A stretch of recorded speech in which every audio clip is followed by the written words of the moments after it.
Hey guys, what's up? Today's podcast is brought to you by Audible. Get a free audiobook download and 30-day free trial at audibletrial.com/eggs show. That's EGGSSHOW. Audible has more than 180,000 titles to choose from for your iPhone, Android, Kindle, or just about any device you can imagine. As Eggs listeners, you can download a free audiobook today by visiting audibletrial.com/eggs show. Bang ding ding, trademark. He come out 6'7" tall. Bang ding ding, 1 inch tall. Bang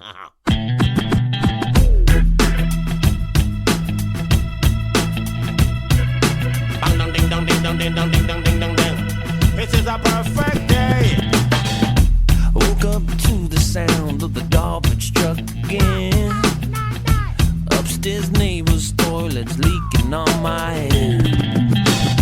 Cars broke down, I missed the bus that runs at 10. I had a feeling this was a day to stay in bed. I finally left my pad right under Jumbo's cloud roof. A police officer pulled out his gun and said, I said, sir, you got the wrong guy. I guess it's just the perfect day. It's just the perfect day. Na, na, na, na,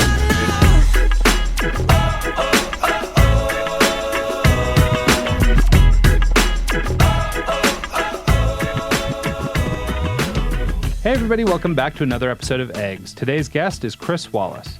Chris is the co-founder and president of InnerView, a marketing consulting firm that helps companies effectively transfer their brand messages to their employees and partners. He is a successful entrepreneur in the sales and consulting and coaching space with more than 15 years experience in sales, marketing, and corporate leadership. Beyond his work with clients, Chris is able to apply his passions as a teacher and author. He is taught as an adjunct MBA professor at Temple's Fox School of Business and has been published in outlets such as HBR, Harvard Business Review, and chief marketer, and is a contributor to publications including Inc.com and Forbes.com. So, without any further ado, please welcome our guest, Chris Wallace. Hey Chris, how's it going? Good. Thanks for having me, gentlemen. Yeah, thanks for making the time for us. Really appreciate it. Yeah, so Chris, let's just kind of kick this baby off and let's get going. Start a little bit by telling our audience who you are, where you come from, and why we should care. How much time do we have on the why you should care?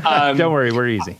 I'm originally from upstate New York. I'm born and bred in the Syracuse the Syracuse area. Stayed home, went to Syracuse University for undergrad, and made my way to Philadelphia through a few different paths involving a woman, as you could probably assume, involving a relationship. Always that way, right? Yeah, it's always something with those guys. Have been in the general Philadelphia area for the last 15 or so years, and live just outside Philadelphia with my family. Nice. So let's talk a little bit about the business that you run.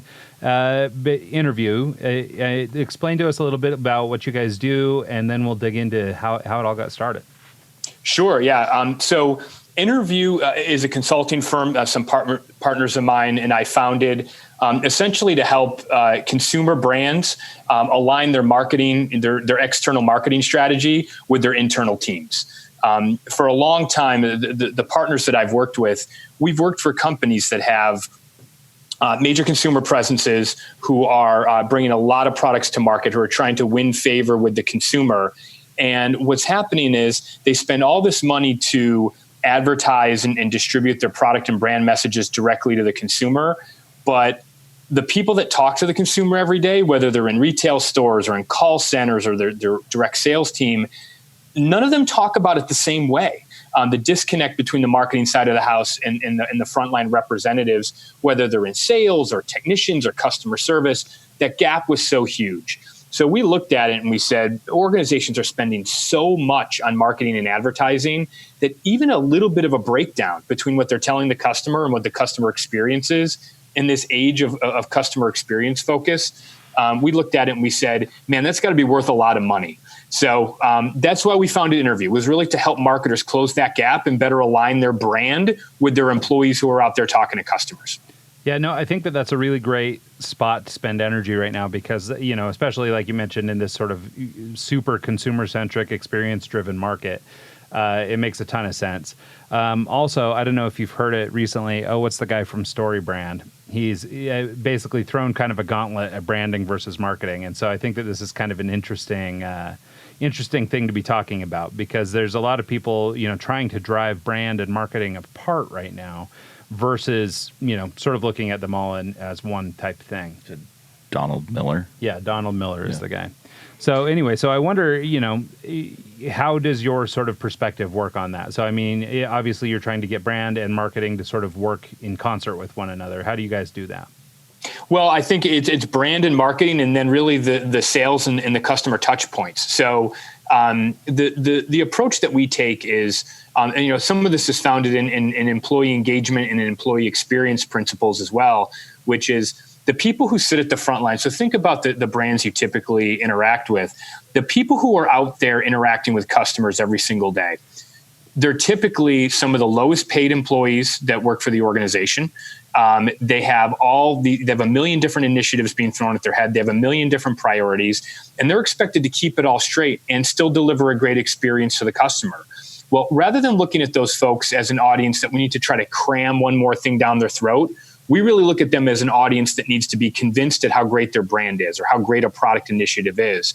So the way that we do that is a lot of it comes down to gathering their input, asking them for their input, and just in the same way marketers ask customers for their feedback, and they do market research to find out whether or not their product and brand messages are resonating with the customer. Well, we do the same thing, only we do it internally. We find out if those messages, we're not doing knowledge checks. We're not checking if the training worked. What we're doing is we're really checking if that message is actually getting through. If that's the story, that if the way that the marketers see it is the way that the people who are out there talking to the customers see it. And we sort of measure the gap in between those two things. So a lot of it comes down to just asking people what their opinion is and being able to measure that in some sort of a scalable way. So are you doing like a questionnaire type thing? Or are you doing an interview with them and then just kind of like being vague about it, not tell them what you're trying to get out of them? Or how do you define the gap? It's a little bit of a blend of all of those. So it's an electronic based tool that we use. So we use, you could call it survey based. We hesitate to call it a survey because it's a little bit more structured than your typical, what do you think of this? What do you think of that?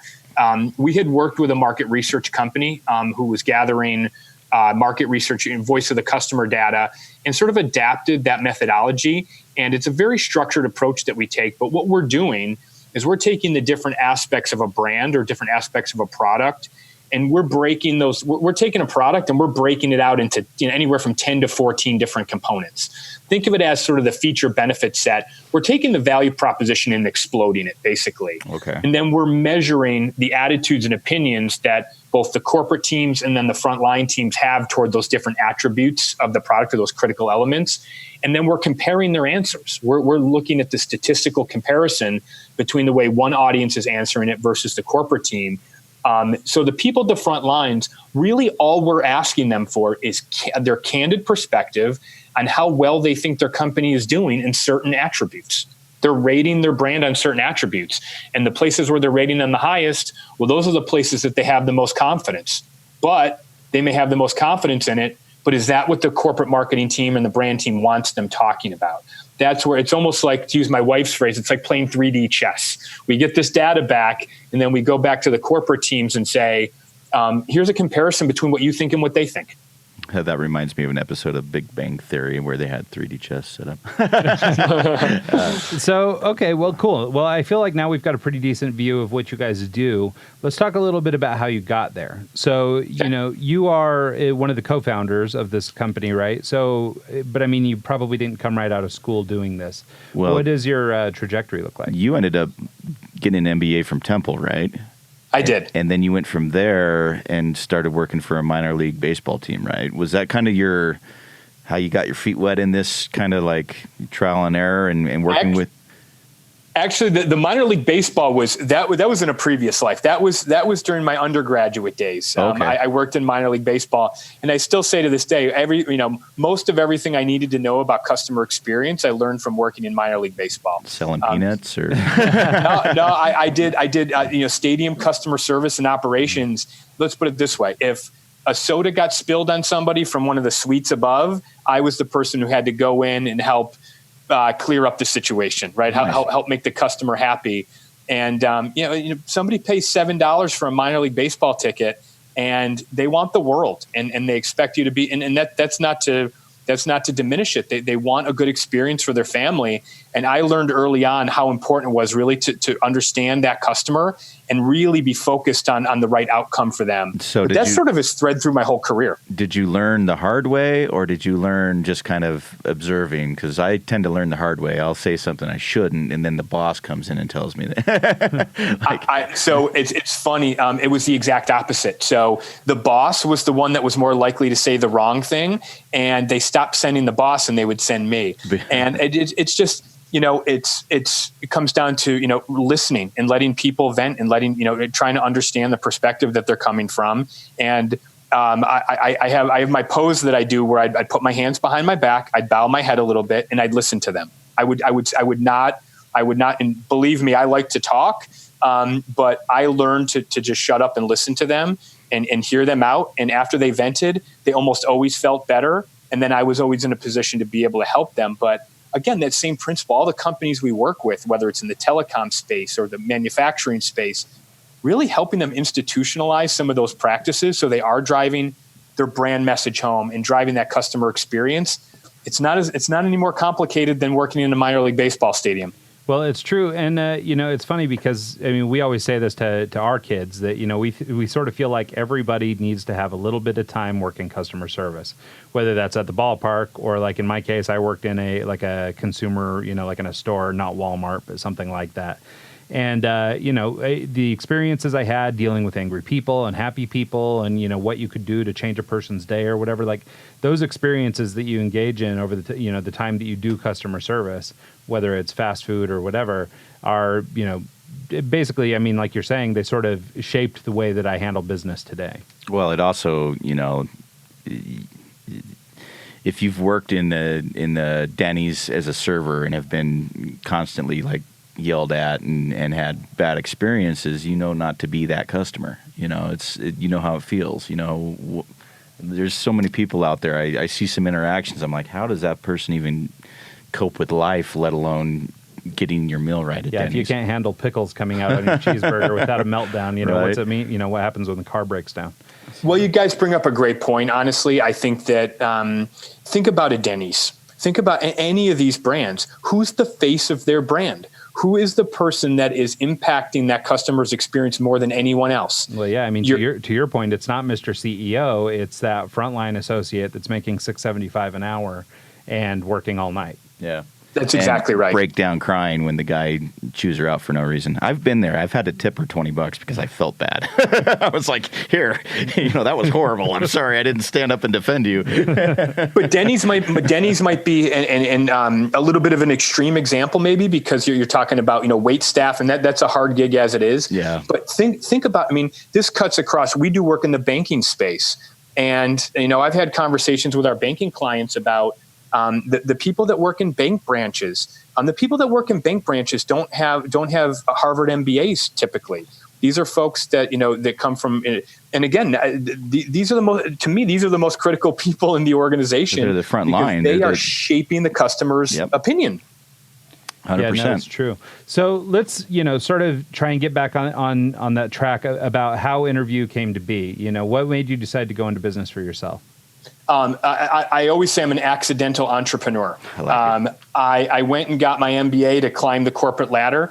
At the time, I was working for a really phenomenal organization in Comcast, and despite what some people immediately react to when they hear the word Comcast, I've held my tongue. I try. It's a tremendous progressive organization. They're making huge strides and huge progress and huge investments in their customer experience, and I give them a lot of credit. They grew through acquisition so fast. But I was working with Comcast. and I was in their entertainment group and ended up in a situation where they purchased NBC Universal, and I was going to end up having to relocate as part of that. And to their credit, they said, if you don't want to relocate, we'll try to find a landing spot for you. But that landing spot happened to be a 1099 role, a contract role, and not a full-time role. And I said, I'm going to give this a shot. And I ended up in their new businesses group. And new businesses was responsible for exactly that, creating, incubating, and launching new revenue streams for the organization. But with anything new comes change and comes heartache. And what they did was they put me, I was a one-man show, and they said, we're launching this new stuff. Your job is to get people to talk about it the right way. And you're talking about an organization that has 30,000 employees on the phone. Was that the Xfinity rebrand? Actually, no, this was post-Xfinity rebrand. I helped launch the Xfinity Home security and automation service and helping them really activate that product internally for their call centers and really all their customer-facing channels. I just remember when they launched that. Well, that's a little weird, just a whole different brand for the same thing. So I could see how that. I could see how someone in your role working with the employees and trying to get the same, guidelines across the board for everyone would be difficult, especially in a big corporate setting like that. We still tell them we wish that InnerView was around when they relaunched as Xfinity, because I don't know that you could come up with a better example of how we would try to take the message that the brand is trying to communicate to the customers and pull that through the internal teams. It took a while, but that's something we would have loved to have had a crack at. But we do some rebrand type work, a lot of it with organizations when they're launching new brands, or if they're merging with somebody and they have to take two brands and mash them into one. That's a big part of what we do as well. Yeah. But in working with Comcast, they gave me an opportunity, and what ended up happening was they said, this is working. Our people need this, and we're seeing results from it. Built up a company and actually ended up selling that company. Oh, nice. Sold to a company out of Chicago and merged in with that organization. And after about 18 months, a partner of mine and I realized that was not necessarily going to be our long-term future with that organization. And we spent some hard hours thinking about what we were going to do next. And we looked over our past work, and we looked at what the needs of the organizations were that we worked with. And InnerView was what rose to the top, really working with the marketing and the brand side of the house to get that consistent story, because a consistent story means a consistent experience. And the holy grail for these consumer brands is a consistent experience. So as you were starting to develop the company and you were trying to, sort of find your way, were there any, you mentioned in your pre-interview and elsewhere that there was some sort of the bumps along the way. Can you talk a little bit about any failures or any issues that came along in the early days that you've had to work through and overcome, and what you learned from them? Well, I can say it pretty plainly that if the first company was exactly what we wanted and the second company was exactly what we wanted, there wouldn't be a third company. Right. So we learned a lot along the way with both of those organizations, and we really look at it as it's really one book, but there's different chapters. And InnerView is really the latest chapter that reflects what we learned. And I think really were the bumps. I think probably the best example of the bumps. We're very passionate about what we do and the value we add to organizations. We see it day in and day out with these frontline teams and the way that they're energized by the work that we're doing, and really kind of seeing them have passion for their company again. But what was happening was we were in conversations when we merged with the firm out of Chicago called Growth Play. Really good concept, good leadership at that organization. But we ended up in all these conversations with prospective clients, and we were saying one thing, and they were listening for something different. And it just wasn't working. And we were talking to the sales organization inside these companies, and we were sort of telling a marketing story, or we didn't know it at the time, but we were talking marketing speak. They were speaking sales, and it wasn't really meshing. What was the holdup? What were they trying to, what were they thinking, and what were you telling, and what were they not understanding? That's a great question. Really what it came down to was their expectation of what they needed was we felt like more of a short-term remedy. The phrase I always use is, those folks were looking to buy headache medicine. They were looking to buy ibuprofen or acetaminophen. They weren't necessarily looking. They were looking to solve a problem that happened yesterday. Whereas we felt as though what we were talking about was, no, your brand is about more than just yesterday, and you've got to make investments on the front end. And it was always about really how can we get that short-term solution? They wanted to buy training. They wanted people to come in and my team's not closing. Yeah. They wanted sales trainers. And we always tried to brand ourselves as we're not sales training. We really are all about making a connection with your employees. And it's not training per se, but their concept, the old school sales mentality concept of how to improve is we need a sales trainer to teach my people how to close or teach them how to ask the right probing questions. But in an age where brand is especially with the industries we work in, the consumer industries, brand is so key. And sales wasn't thinking about brand. They were thinking about how can I get results? Well, we can get them the results, and we knew we could get them the results. They just didn't want to hear our way because their concept of what they needed was we were losing deals to companies like Richardson and other like larger sales training companies. And we're like, we don't even belong in the same arena with them. Like that's not, we're playing on the wrong field. And the biggest aha for us was we've been telling the right story. We've just been telling it to the wrong people. And we've seen such a difference, even in just the couple of years since we started InnerView. The difference in the reception to our story is tremendous. So who'd you go to, like the HR and say, hey, or not even HR would be like, you'd have to get on the management level and kind of convince them and then have it trickle down from there, because I'm sure they're the ones who are going to make a decision like that. Well, yeah, that's an interesting insight. Maybe you can elaborate on it a little bit more, is that idea of speaking to the right person. As you mentioned, it wasn't your message. It was rather who you were speaking to. And so I wondered about, sort of what, I guess, what bit of awareness or what drew you to that idea that you were speaking to the wrong person, and how did you know to pivot and who to speak to afterwards? Yeah, so the benefit of time after leaving the organization that we merged with, the time to stop and think and really look at what audiences did we have the most success with, who really seemed to care about our story, what were the projects that we did over the years where we had the most success. We spent intensive time to look at it, and really what it was we better defined the problem. And rather than defining the problem as sales not performing, the problem became defined as marketers having a hard time getting their story downstream. So in taking the time to really think through and look at the evidence that we had from our experience, that all signs led back to we're support for marketing. Marketing's bringing all these things to market at a rapid pace. And we've done research around this. We've looked at other people's research around this. Products and services are being brought to market, especially by big companies, so fast that their people at the front lines don't have time to adjust. It's not that people don't know how to close or they don't know how to engage a customer. It's that they're having a hard time absorbing these new things in the context of their brand and in context of the experience. And it wasn't sales fault or sales problem. It really was a marketing problem.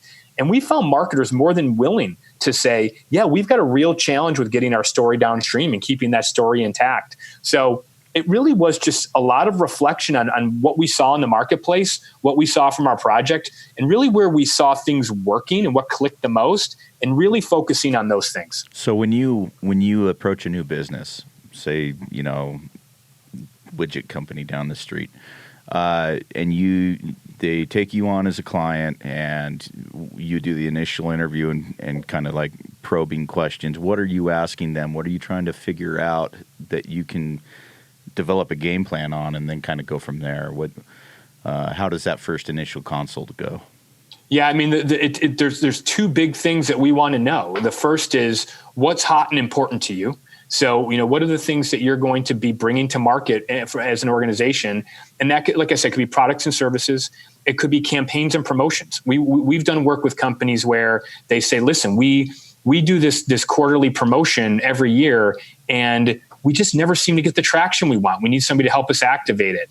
It could be a branding or a merger situation, like a rebranding, like I talked about. So we want to know what are their key initiatives? What are the things that relate to their brand that they're bringing to market? The second is who talks to your customers? Anybody and everybody. Who is talking to your customers? I'll give you a great example. Probably the best example I have. We recently onboarded a new client. and they are the buyer, the prospect was the CMO of a major pest control brand. I'll leave it at that. Okay. And that brand had gone through not a complete rebranding, but a facelift. They'd worked with their agency who actually introduced us to them, and they'd worked with an agency to reposition their brand story. And the brand story was resonating very well with customers. But as the CMO told us, if that story does not come through when my technician knocks on a door, I've got a problem. If that technician doesn't back up what my ads say, I've got a problem. And I give him credit. He's an enlightened CMO in this day and age. To understand that. To understand how important that is to his brand, but he gets it. And we look at it and say, who are all the people talking to customers? When we say all, we mean all. If they interface with a customer, they're a reflection of your brand. And we want to make sure that they understand what behaviors day in and day out are going to help them amplify your brand rather than detract from it. So what's hot and who are the people talking to your customers? Those are the first two things we're asking.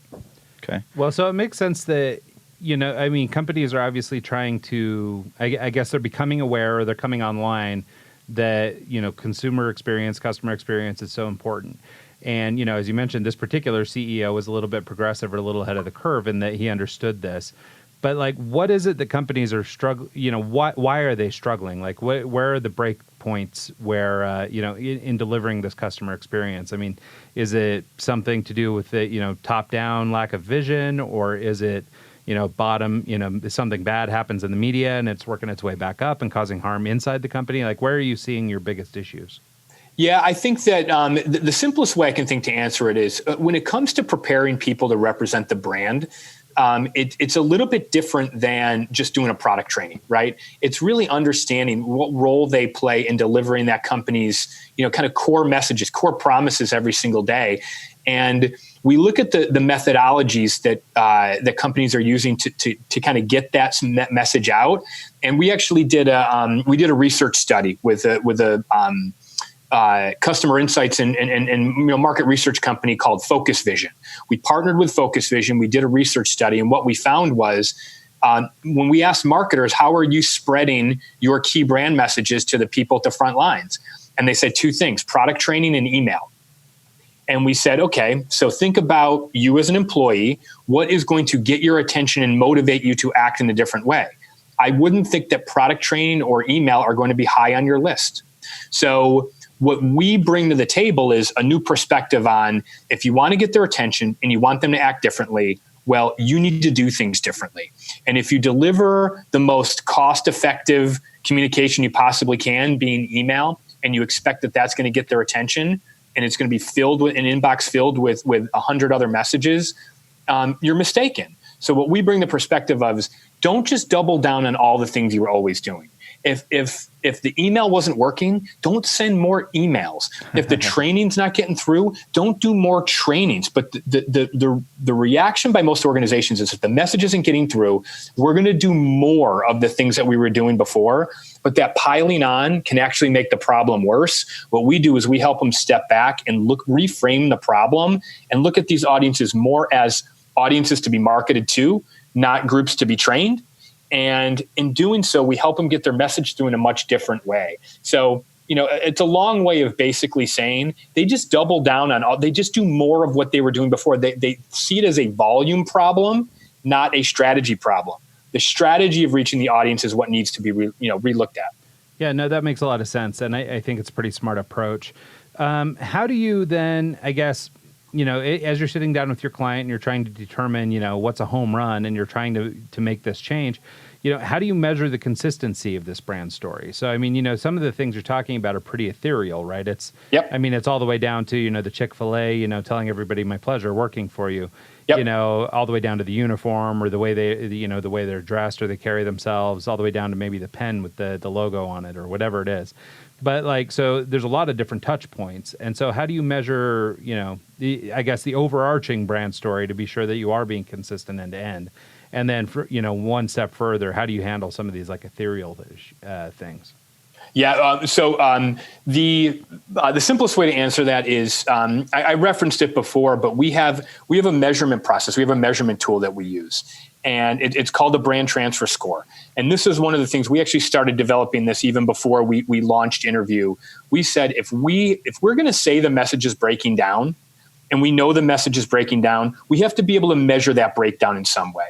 And that's really where we think we're bringing something to the table that's very unique, especially for these large organizations, is a way to say and actually measure where the fallout is in the message. So we can come back to them and say, you as a corporate marketing team, you believe the story is this. We're going to take your version of the story as gospel. And then we ask the people in the field what their version of the story is. And we do a statistical analysis of how the field answers it compared to how the people at corporate answer it. So we're able to come back to them and give them, now we look at this as a leading indicator. This is taking something that's ethereal, like you said, and quantifying it a bit. But what we want to do is the end all be all is not saying your brand transfer score moved from X to Y. Okay. What we want to do is say, we are measuring the consistency and the alignment through the brand transfer score, but we're going to peg that brand transfer score to sales conversion. We're going to peg it to upsell and cross-sell rates. We're going to peg it to your NPS, your net promoter scores, your customer satisfaction, even all the way down to things like employee retention. We can peg the improvement in that score to a lot of other key metrics they're looking at day in and day out.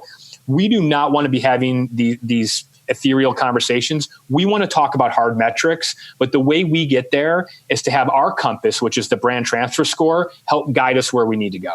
So this to me sounds almost like a glorified game of telephone. You know, you used to sit around and whisper into someone's ear and see what it comes out on the other end. But it almost sounds like you're doing this with their employees. Like, do you really get what they're saying and what they're trying to do? Is that just a simplified version of what you're doing, really?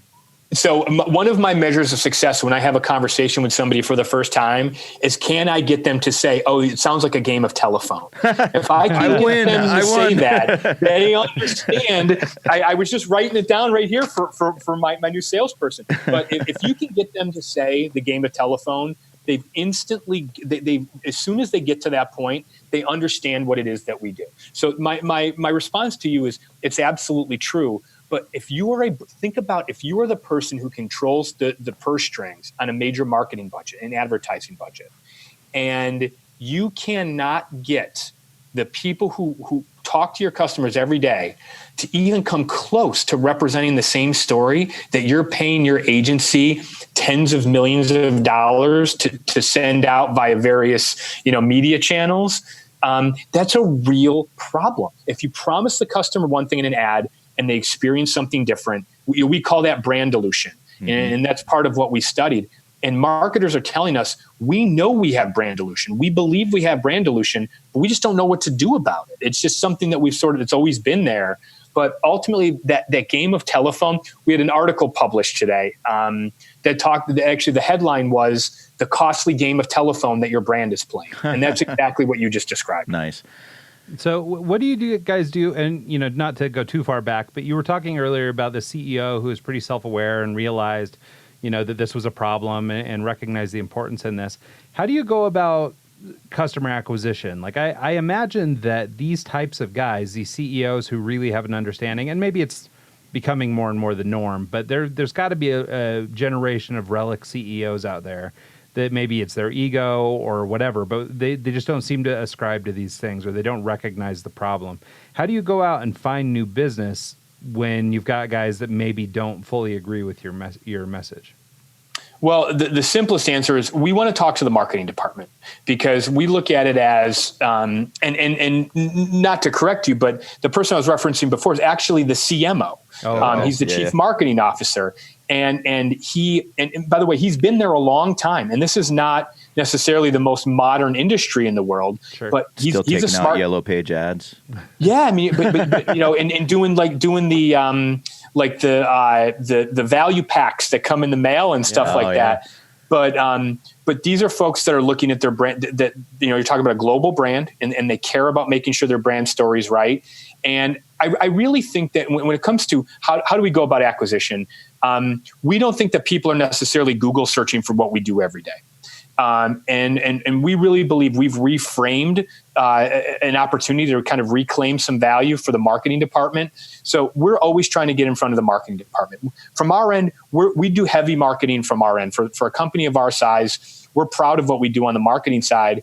And our job, our mission is to get this story in front of the marketers, because once they hear it, they're like, yes, like they're like, I've sort of known that I've had this problem all along, but I've been relying on my training team, or I just kind of press my sales team, but I've never really taken control of it. So we're trying to put marketers in a spot where they look at this and say, you know what, if I took 10% of what I'm spending in advertising and shifted that over to really backing up my story at my front lines, my conversion and my cost to acquire are going to go way down. So we're trying to get it in front of the marketers. And when we do, we find that it resonates tremendously with the marketing staff. Is there a business that's too small for you? Is there, I mean, like mom and pops that have 3 or 4 employees probably aren't your target market.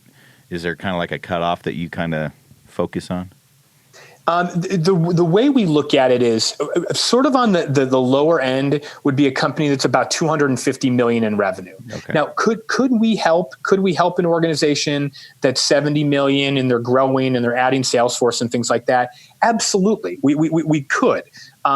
Where we're able, our number one goal is to prove ROI. We do guarantees in our deals. We'll do profit share or upside deals with our clients, because we want there to be some volume. We want it to be a situation where when we're talking to somebody and we say, what would 1% improvement look like, 2% improvement, that there's some scale there, that if we can deliver that, they're going to look at the money they spend on us and say, that's the best money I spent, because I spend $1 on them and they bring 15 or 20 back to me. So typically it has to be an organization that has some scale that's big enough to, we want there to be value for them. We don't want to just take their money to go in and be a bunch of consultants. We want to actually, provide value and drive ROI. Well, and it's nice at that stage too, or sort of at that level, it's much easier to see an impact on ROI. If you can make a change in behavior, or some change along the way that will impact, their bottom line by even a percentage point or less, it's significant, versus like a mom and pop operation, like we brought up. Your big improvement for their 3 employees isn't going to be noticeable, or it's not going to move the needle that much. But when you it depends on the organization. Global powers, It depends on the organization. The one of the smaller companies that we've worked with is still a good sized consumer brand, and we worked with 16 of their call center agents, and we worked with them for about a 10 or 12 week span, and really it was. All we did, we just sort of took their brand, their customer experience, and just we listened to them. We asked them what they thought their brand was, what was great about what they did, and we just baked the things that they already believed in into their process. And over a 6-month period, those 16 people drove a $14 million increase in revenue. Wow. And when I say increase, I mean if they had just stayed on their performance plane, and versus what they were doing, they added $14 million in incremental revenue. That's almost $1 million per employee. So their team doesn't have to be huge, but the opportunity to drive some revenue, typically we want that to be higher. But it depends on the channels. I mean, we look at technicians. We're talking to home services brands who send technicians into the home to do HVAC repair or to do washer, dryer, appliance repair.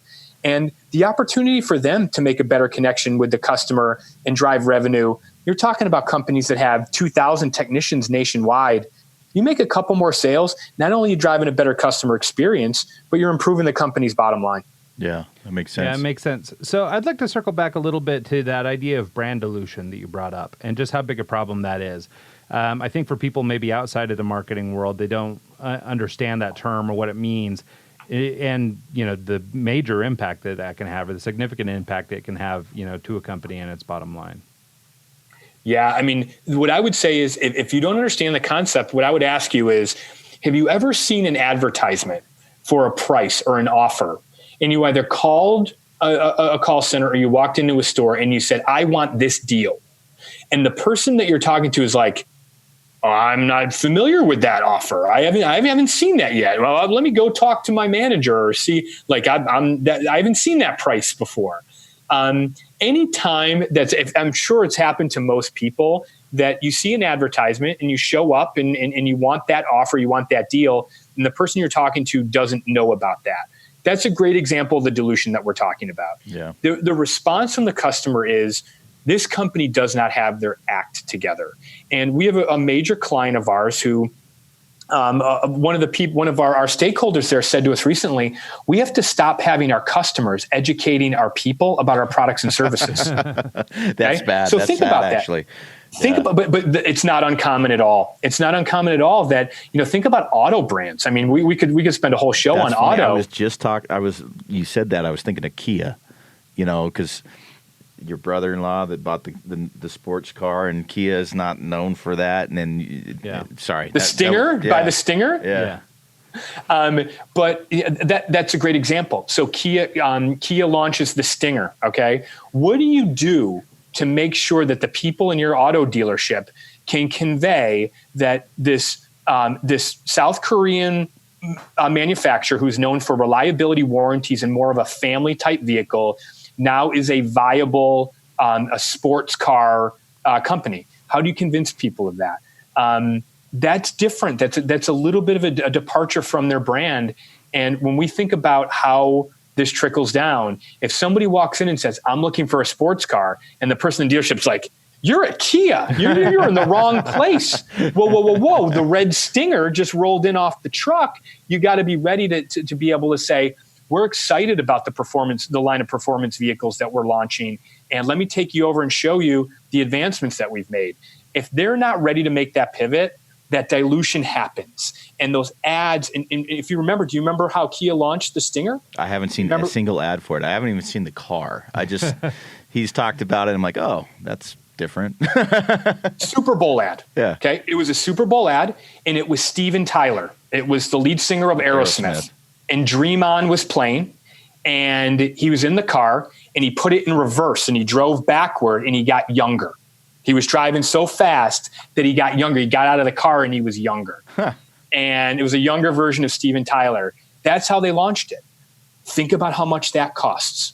They, between the agency that came up with Tyler it, on board, just getting Steven Tyler, and then the airtime, and all, you're probably talking about that was probably a $15 to $20 million advertising effort just to get that one ad launched. So you think about that, and then you think about, okay, now we got to prepare 1,200 Kia dealerships nationwide or North America wide to be able to deliver on that message of we have performance vehicles.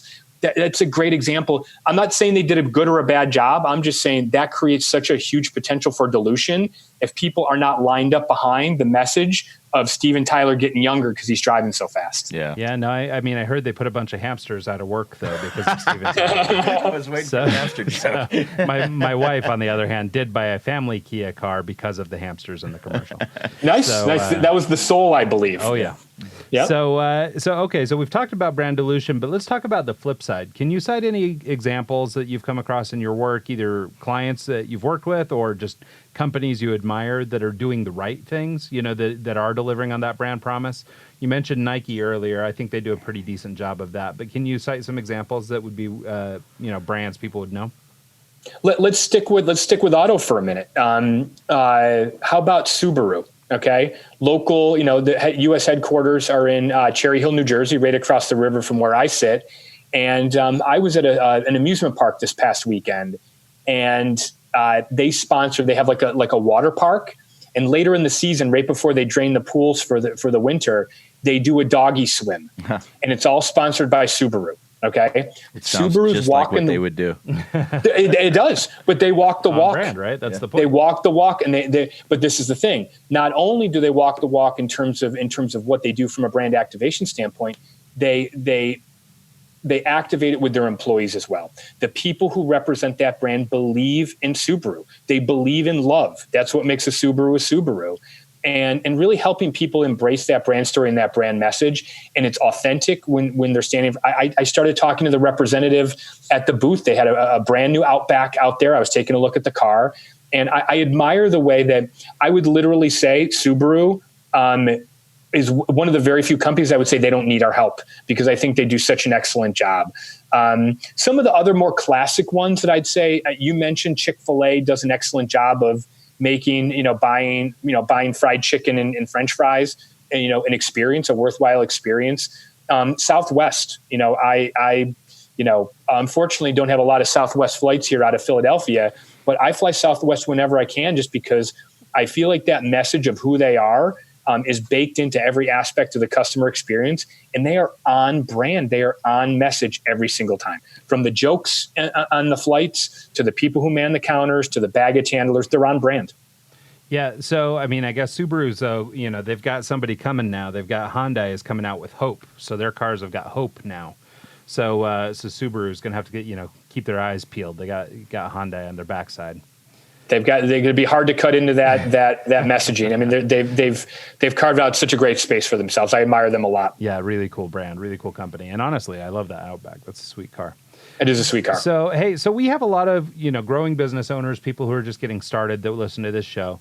Do you have any sort of tips or ideas, things like that have come along your way that as they're developing these budding brands and things like that they could start applying to sort of set some of these things into action early on? Yeah, I mean, I would say, there are two things that immediately come to mind. The first is really put the time in on your messaging. There's a product for everything. And unless you've completely reinvented the mousetrap, there's a reasonable alternative for almost every product. You think about people that are developing apps. There's a lot of apps that do really great, amazing things. But man, the barrier to entry there is so low. Somebody can duplicate that so quick. You've got to have a message. You've got to have a value proposition that's really airtight. You need to understand really what problem it is you're solving, what value you're offering to the customer, and really get people rallied around that. So spending the time to really think about what your message and your value proposition are, that's where I see the difference between success and maybe not as much success for young business owners. Is really around being able to articulate what value you bring. So spending time, whether you're big or small, you have to articulate your value very clearly. So I would say that's number one. How would you go about starting that? I mean, like what are some actionable items that someone could do once they kind of have an idea of what their story is, what their brand is? How do they get that in front of the customer in a actionable way and start developing that brand? You're actually that sort of ties in with my second my second key action that I'd recommend is get input from a lot of people. And I look at it as if you don't have a lot of employees, then friends, family, people in your networks, getting out and talking. There's no substitute for getting out and just talking and hearing people react to your story and gathering the input. There's going to be some feedback that you get that infuriates you because they don't get it and their feedback stinks and you're going to be frustrated. But it doesn't mean that their feedback didn't get you one step closer to really tightening your message up to a point where, people really are going to get it. So, I really believe in, and practicing what I preach, which is organizations need to be tapping into their people. If they're a big organization, ask your people what they think, involve them in the process. You never know where a great nugget of wisdom is going to come from. So tapping into that expertise that comes from within is so huge for big companies. But even for a smaller organization, think about all your stakeholders. Be talking to your partner, your spouse. Be talking to your brothers and sisters. Former colleagues. Get your own little focus groups together. Talk to a lot of people. Get their reaction.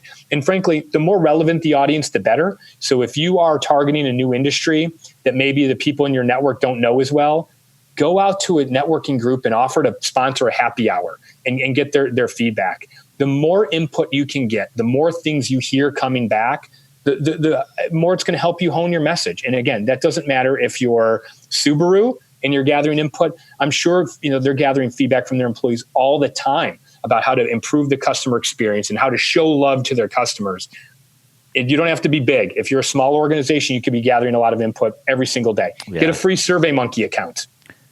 That actually sounds like a really kind of like an approach towards the lean startup method. I have a friend that's really heavily into that, and he's been working on some projects with that. But as he's kind of describing it to me, it sounds like it's very similar because you want to ask your customers, like, okay, how was your experience? How was this? How was that? And by defining those key things, you're essentially you're taking a lot of the trial and error out of the equation and you're able to move on to the next step without going through the headache of messing up and doing that, just by, asking a few follow-up questions to your clients. Or I think I was just going to say, I think you're absolutely right. But I think what it will do is it's not going to take all the guesswork out of it. At some point, you're going to have the information in front of you and you're going to have to decide. Yeah. And I would say if I was going to add a third or, item 2.5, it would be once you feel like you've gathered a lot of information, you feel like your story's coming together, at some point you have to decide and you've got to get on that horse and you've got to ride it. Right? The story can't always be in flux. At some point you have to say, okay, what I have right now is good enough for now. And you've got to get out there and you've got to tell that story and you've got to let it evolve over time. But the core of your messaging can't constantly be in flux. Get yourself to the point where you really feel like you've got that core value proposition down. And then some of the positioning and the way you target certain audience, there's going to be nuance over time. And I'm not saying go blindly, against the evidence that you see, but gather enough evidence where you feel like you've got something that's worth betting on. But especially for entrepreneurs, you've got to, at some point, you're making your bet. You're never going to have so much information that it's a slam dunk. At some point, you're going to have to say, I've got enough info. I'm betting on this message. I'm betting on this value prop. And you've got to sell it like your life depended on it. I like that. Yeah, no, I think that's great. Just sort of in a related topic, this idea of small businesses that are just kind of getting going and trying to avoid pitfalls. Can you point out, or is there a clear line where the gap between the branding and the employees starts to appear? Like, is there, maybe it's a game of scale or something after you have X number of employees, there's an issue that starts to happen? Or like, is there some sort of clear line where you feel like you have it all, but then things start to spin out of control? Really astute question. No, I think there are. So I can tell you from experience, the firm that we were a part of out of Chicago, that organization did work with some more startups, with some younger and smaller organizations. They worked with a lot of private equity funds, and worked with a bunch of their portfolio companies.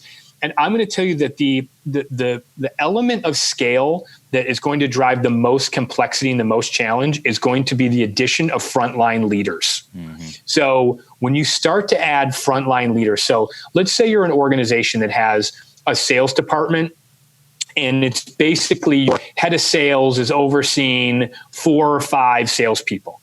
Well, that next wave of salespeople that you hire, or customer service reps, whatever it is, as soon as you go from, okay, the core team is sort of managing the message there, and then you have to insert a layer of management in between. Maybe you hire another 5 or 10 people and you hire somebody to manage those folks. As soon as you start to have that layer of frontline management in there, that becomes the pivot. In every organization we've ever worked with, the leverage point for the message, the brand, the story, is that frontline manager. So as you start adding 1, 2, 3 frontline managers, that's where we really have to look at it and say, we've got to keep that audience dialed in. We've got to keep them on message, because they're the people that we need to amplify our story day in and day out. When we do our brand transfer studies and we get that score back, we look at what the frontline, we have people segment, in terms of frontline managers. And we look very closely at that data to find out, is your message breaking down at the frontline leadership level? So I would say that's like one of those benchmarks to look for, is when you start adding that sales manager, that customer service manager, and it's somebody from outside the organization, that's when you start to get that dilution problem. Yeah, no, that makes sense. Let's switch gears just a little bit. I want to maybe clarify, I work in advertising and marketing too, so a lot of what you're saying makes a lot of sense, but I wanted to maybe break down a couple things for people who aren't necessarily in that industry. And one of the things that I kind of wanted to talk about is this idea of customer experience and what that even really means. I think a lot of us understand the basic premise, right? Whatever our expectation is that has been set by an ad or whatever is what that experience looks like. But can you talk about some of the different touch points and the ways that companies are developing meaningful brand experiences? Yeah, and that's a major topic. And I would say that when we thought about starting InnerView, it all comes back to the trend toward customer experience. And I think that, the phrase we use, or the phrase that we picked up on in the study that we did, is this idea of the experience economy. And for your listeners who don't necessarily know the marketing, advertising, and customer experience world, what I would say is customer experience can be summed up by saying at the end of the day, organizations have to put themselves in a spot where people are willing to choose them for only the experience that they deliver. Because there's so much product and price parity across most categories that organizations have to really take a sober look at their organization and say, will people pay more to do business with us just because of how easy it is to do business with us or how pleasurable it is to do business with us? So some of those, that really is the touch points become the companies who can remove friction, okay? It's, does a person answer the call and can help me immediately, or do I get bounced around an IVR for a voice response system for 15 minutes? When I go into the store, do they have something there in stock for me, or can have it to me the next day? Or is there a runaround about there being stock issues? There's a lot that goes into, and I've seen. Have you ever seen a customer journey map? It's anything from learning about the ad or seeing an ad digitally, going through the website, and the whole journey that the customer takes, all these different nodes that they touch the company through. And there's a real science behind it. The aspect of it that we really focus on is when there's human-to-human contact, how are the organizations, A, reducing friction, and B, making sure that interaction reflects their brand each and every time. I'll give you an example. I think Nordstrom's a great example, okay? They're another one of those classic, they're classically recognized for their customer experience. But when we do sessions with companies, we say, okay, who's ever shopped at a Nordstrom? They raise their hand. And then I say, okay, who's ever walked into a Nordstrom and spent less money than they anticipated? And no hands go up. No hands go up. You never spend less money in a Nordstrom than when you walked in. And I said, who's ever left a Nordstrom unhappy? Okay, no hands go up. So you walked in with an expectation of what you were going to spend. You spent, or maybe it was none, but you spent more than you expected and you were happier to spend it. That's customer experience. They put you in a spot where they delivered an overall experience from the way it was merchandised to the way your interactions went with the humans in the store, that you were willing to pay more than you expected and happy to pay more than you expected because they built in enough positivity in that experience where now it's worth doing business with them versus going to Macy's or whomever their competitive set is. So they're a great example of people that have built value into that new way of thinking, which is, would a customer choose us just for our experience alone or pay more for us just because of our experience alone? Cool. I think that's awesome. I think that's a really good place to wrap this up. Let's talk, how do people get in touch with you? How do they engage with InnerView or with yourself personally? If one of our listeners or somebody they know had some interest in this space and was trying to improve their business, how would they get in touch? Yeah, we'd love to connect with whomever wants to reach out. Easiest ways through our website, it's InnerViewGroup.com. I want to be clear, it's INNER. We are helping marketers take an inner view, look at their organization, not just always the outside view. So it's InnerView, INNER, viewgroup.com. So that's the easiest way. Myself, I'm on LinkedIn. Christopher Wallace is a common name. So I'm in Philadelphia. So if you're looking and want to try to find me on LinkedIn, happy to connect. You can reach out to me there. And my email directly is cwallace, WALLACE, @InnerViewGroup.com. Yeah, I was just going to compliment you on your name because InnerView is kind of it's a play on the words, but it's really direct and to the point of what you're trying to accomplish as a business. So compliments on that. Thank you. Well, again, we spent some time on it. So we felt like it tied in with our message. I thought you were going to compliment my actual name. Most people bring up that I have the same name as the notorious B.I.G., Christopher Wallace. Yeah, so nothing wrong with that. So I do have a common name. So again, Philadelphia is where I'm located. Well, I know that there's some politician, jockeying with you for Google placement. So I'm sure there is. When we were doing initial research, we were having trouble not finding that guy. Okay. So anyway. So I'm not a politician. Cool. All right. Well, thanks so much, Chris. We really appreciate your time. We will send everybody, once again, that is just InnerViewGroup.com, INNERViewGroup.com. And thanks so much for your time, man. Really appreciate you making the time to visit with us. Guys, I really enjoyed the discussion. Thank you for having me on. No problem. Take care. Take care. Bye, guys.